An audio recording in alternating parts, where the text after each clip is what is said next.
নমস্কার বন্ধুরা, আমার আরেকটা রান্নার ব্লগে আপনাদেরকে স্বাগত জানাই। প্রেশার কুকারটা চাপিয়ে তাতে দিয়ে দিলাম 2 চামচ ঘি। আজকে যে রান্নাটা আপনাদের সাথে শেয়ার করব, সেই রান্নার উপকরণটা শুনলে হয়তো অনেকেই এখনই স্কিপ করে দেবেন, কিন্তু আমি বলবো স্কিপ করবেন না, দাঁড়ান একটু দেখে নিন না কী হচ্ছে। ঘিটা গলে গেছে, দেখুন। পেঁপে আমি গ্রেট করে রেখেছি, আপনাদেরকে একটু দেখাই।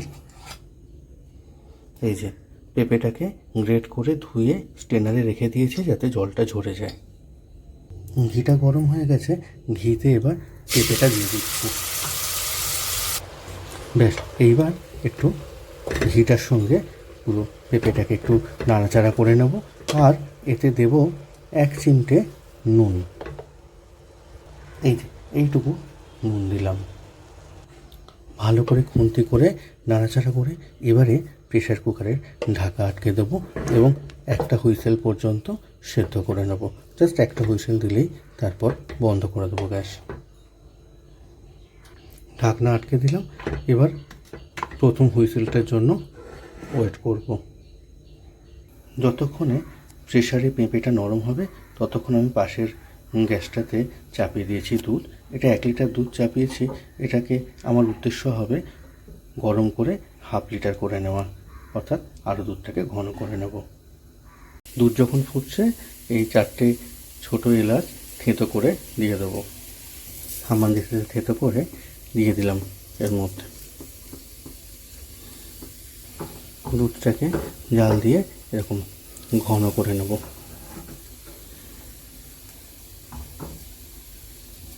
দেখা যাক পেঁপেটার কী অবস্থা এখন। দেখুন পেঁপে একেবারেই নরম হয়ে গেছে, দেখতেই পাচ্ছেন। এবার এটার সঙ্গে অর্থাৎ ওদিকে যে দুধ গরম করছি সেটাকে মেশাবো। দেখতেই পাচ্ছেন দুধ কতটা ঘন হয়ে গেছে। কড়াইয়ের গায়ের দাগ দেখে বোঝা যাচ্ছে যে দুধ কোথা থেকে কোথায় নেমে এসেছে। এবার এখানে আমি নরম হয়ে যাওয়া পেঁপেটা মিশিয়ে দেব। এতক্ষণে বুঝেই গেছেন আজকের রেসিপি হচ্ছে পেঁপের পায়েস। হ্যাঁ, পেঁপেই বা বাদ যায় কেন বলুন? ছানার পায়েস হচ্ছে, লুচির পায়েস হচ্ছে, সব কিছু যখন হচ্ছে তাহলে পেঁপে দিয়েও ট্রাই করে দেখলাম।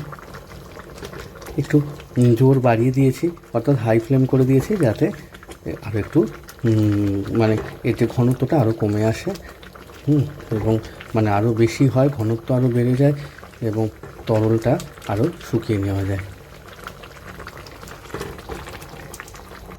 এবার দিয়ে দিচ্ছি চিনি।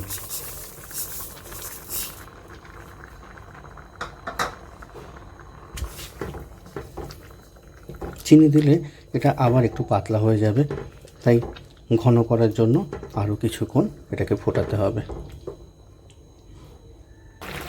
পায়েস হিসাবে এর কনসিস্টেন্সিটা একদম ঠিকঠাকই আছে। এই সময় আমি একটু কনডেন্স মিল্ক দিয়ে দেবো,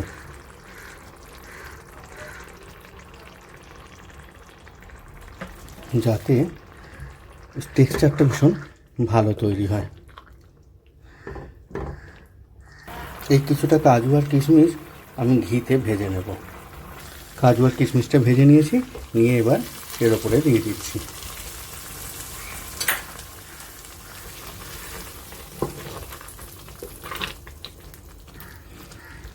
ব্যাস, আমার কিন্তু পেঁপের পায়েস একেবারে রেডি। যারা আপনারা করে খেয়েছেন তারা তো জানেনই, যারা কখনো করেননি তারা একবার চেষ্টা করে দেখবেন। গোপনে বলি, পেঁপে তো 20 টাকা কিলো। দেখুন না কেমন হয়। গাজর আসতে তখন দেরি আছে, ভালো গাজর এলে তবে গাজরের হালুয়া খাবেন। এখন একটু পেঁপের পায়েস করে দেখবেন আর বলবেন রেসিপিটা কেমন হয়েছে। আর আপনারা যদি করেন তাহলেও জানাবেন কেমন লাগলো খেতে।